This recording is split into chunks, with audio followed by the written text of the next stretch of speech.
Varahi silver jewellery ఇప్పుడు మన Varahi silks KPHB store first floor లో 28 March hero Teja Sajja heroine Meenakshi Chaudhary చేతుల మీదుగా గ్రాండ్ ఓపెనింగ్ జరగబోతుంది. ఇరాన్ సంచలన నిర్ణయం తీసుకుంది. హర్మూజ్ జలసంధిపై పట్టు బిగిస్తోంది ఇరాన్. హర్మూజ్ జలసంధి గుండా వెళ్లేటువంటి నౌకల నుంచి టోల్ గేట్ వసూళ్లు చేస్తోంది ఇరాన్. ఒక్కో నౌక నుంచి 16.7 కోట్ల రూపాయల రవాణా రుసుము వసూలు చేయనుంది ఇరాన్. రవాణా రుసుము వసూలు చేస్తున్నట్లుగా కూడా ఈ నేపథ్యంలో ఇరాన్ జాతీయ భద్రతా కమిటీ సభ్యుడు ఎంపీ అలాద్దీన్ బ్రౌజర్ది ప్రకటించారు. యుద్ధం వల్ల కలిగేటువంటి ఆర్థిక భారాన్ని తగ్గించుకోవడానికి ఇరాన్ ఈ నిర్ణయం తీసుకుంది. హర్మూజ్ జలసంధి గుండా వెళ్లేటువంటి నౌకలు తప్పనిసరిగా రుసుము చెల్లించాల్సిందేనని స్పష్టం చేసింది ఇరాన్. మిత్రదేశాలకు ముందస్తు అనుమతితో వెళ్లడానికి అనుమతినిచ్చింది ఇరాన్. మిత్రదేశాలు కాని దేశాల నౌకలపై భారీగా పన్నులు విధిస్తోంది. ఇరాన్ చర్యలపై అమెరికా అధ్యక్షుడు డొనాల్డ్ ట్రంప్ తీవ్రంగా స్పందించారు.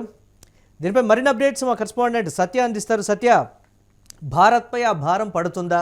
అంటే ఒక్కొక్క నౌకకు 16.7 కోట్ల రూపాయలంటే అది కూడా తిరిగి వినియోగదారుల మీద పడేటువంటి అవకాశం. సరే, ఇంధన సరఫరాకి ఇబ్బంది లేకుండా పర్మిషన్లు ఇస్తున్నప్పటికీ కూడా ఏదో విధంగా రుసుము పన్నులు విధించడం అంటే దాదాపుగా 16.7 కోట్ల రూపాయలంటే భారత్ మీద ఆ భారం ఎంతవరకు ఉంటుంది? భారత్కి ఏమైనా మినహాయింపుని ఇచ్చారా అనేటువంటి ఒక క్లారిటీ ఏంటి? అప్డేట్స్ ఏంటి? ఓవరాల్గా ఎలా చూడాలి దీన్ని?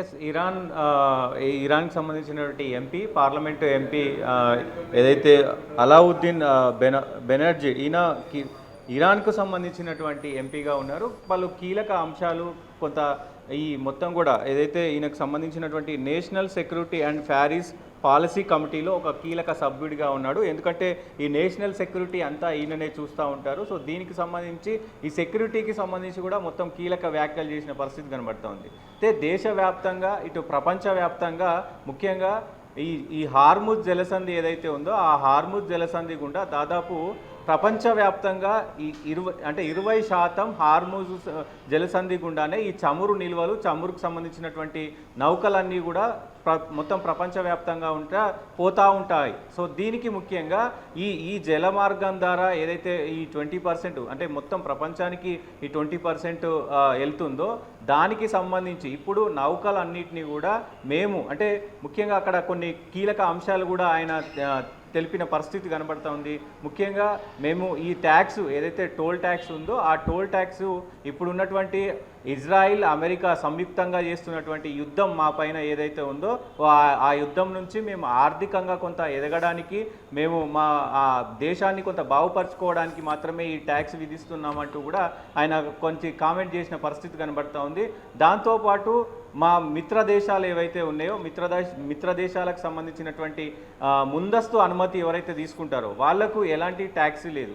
కానీ కొంత శత్రు దేశాలు ఏవైతే ఉన్నాయో అనుమతి లేకుండా మరి ఆ జలసంధి గుండా ఏవైతే నౌకలు వస్తాయో ఆ నౌకలన్నిటికి కూడా దాదాపు 11,70,00,000 సంబంధించినటువంటి అమౌంట్ను కూడా వసూలు చేయనున్నారు. దీనికి సంబంధించి కూడా ఆయన సంచలన కామెంట్ చేసిన పరిస్థితి ఉంది. ఏ నౌకను కూడా అంటే మాకు సంబంధించినటువంటి శత్రు దేశాలు ఏ నౌకను కూడా మేము పంపివ్వము.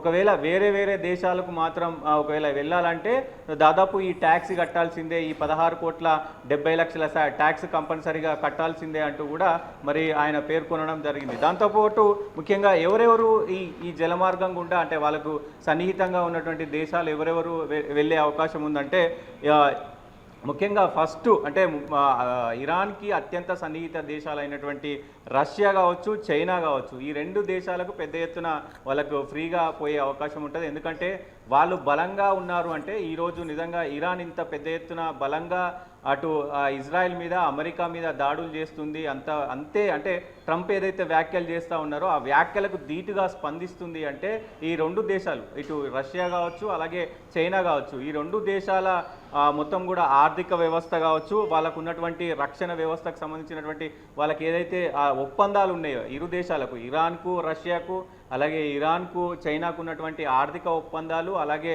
అణు ఒప్పందాలు ఇవన్నీ కూడా ఏవైతే వాళ్ళు సంయుక్తంగా నిర్వహిస్తున్నారో సో దీనికి మెయిన్ ప్రధాన కారణంగా వాళ్లకు ఫ్రీగా ఉండబోతుంది. దాంతోపాటు సిరియా అలాగే వెనిజులా, నార్త్ కొరియాకు కూడా మంచి అంటే నార్త్ కొరియాకు కూడా దీని నుంచి ఎక్సెంప్షన్ ఉండే అవకాశం ఉంది. దాంతోపాటు భారత్కు కూడా అదేవిధంగా ఎక్స్టెన్షన్ చేసే అవకాశం కనబడుతూ ఉంది. సో జర్మనీ కూడా పెద్ద ఎత్తున అంటే వాణిజ్య పరంగా జర్మనీ వీళ్ళతోటి పెద్ద ఎత్తున అంటే ఎక్కువగా చమురు కావచ్చు, ఎక్కువ ఈ మొత్తం కూడా వాణిజ్య నిల్వలు కావచ్చు, ఇవన్నీ కూడా మరి జర్మనీ కొనుగోలు చేస్తుంది. సో వీళ్ళకు కూడా ఫ్రీగా ఇచ్చే అవకాశం ఉంటుంది.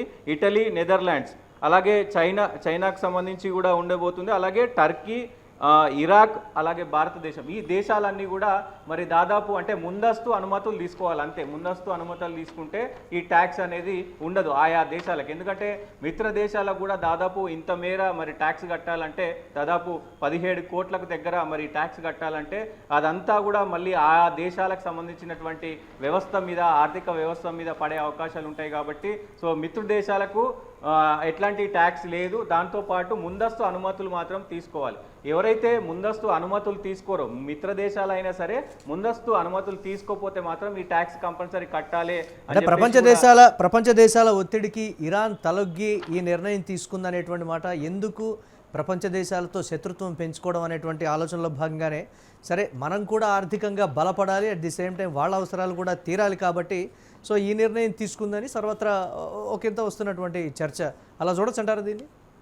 డెఫినెట్గా మీరు అన్నట్టు అంటే ఇరాన్ తలొగ్గిందే అంటే ఎక్కడ కూడా. ఎందుకంటే ఈరోజు ఒక ప్రకటన చేసింది ఇరాన్, ముఖ్యంగా ట్రంప్ ఏదైతే వ్యాఖ్యలు చేశారో 48 గంటల్లో మొత్తం కూడా హార్మూజ్ని రిలీజ్ చేయాలి, ఆ మొత్తం కూడా హార్మూజ్ సంధి జలమార్గాన్ని మొత్తం రిలీజ్ చేయాలని చెప్పిన ఏదైతే కామెంట్ ఉందో దాన్ని మొత్తం కూడా విమర్శిస్తూ కూడా ఏదైతే గ్రీన్లాండ్కి సంబంధించినటువంటి ఇప్పటికే దానిపైన గ్రీన్లాండ్ ద్వీపం ఉంటుంది, ఆ ద్వీపాన్ని ట్రంప్ ఆక్రమించాలని చూస్తూ ఉన్నాడు. ఆ ట్రంప్ ఆక్రమిస్తామని చూస్తూ ఉన్నాడు.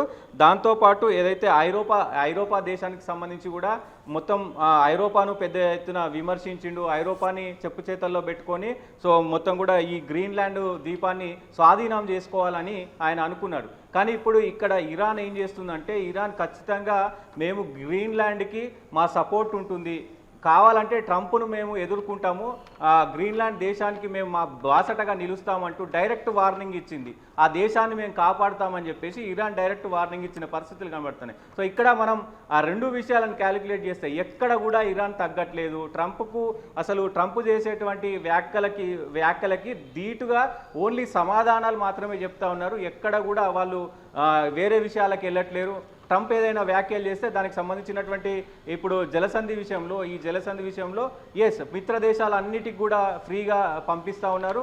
ఆయా దేశాలకు వాళ్ళ మిత్ర దేశాలు కాని దేశాల నుంచి డబ్బులు వసూలు చేస్తూ ఉన్నారు. దానికి ఆర్థికంగా ఎదగడానికి, ఆర్థికంగా వాళ్ళు బలపడడానికి ఆ మార్గాన్ని ఎంచుకున్నారు. కానీ ఇక్కడ ట్రంప్ వ్యాఖ్యల వల్లనే ఇది జరిగింది అంటే ససేమ్రా వాళ్ళు ఒప్పుకొని పరిస్థితి ఉంది. దాంతోపాటుగా ఏదైతే ఈ గ్రీన్లాండ్కి సంబంధించినటువంటి దేశాన్ని కూడా మేము కాపాడుతాము, సో ట్రంప్ గట్టి వార్నింగ్ ఇస్తాము, ట్రంప్ ఏమనుకుంటున్నాడు అనే తీరులో కూడా వాళ్ళు విరుచుకుపడుతున్న పరిస్థితులు కనబడతా ఉన్నాయి.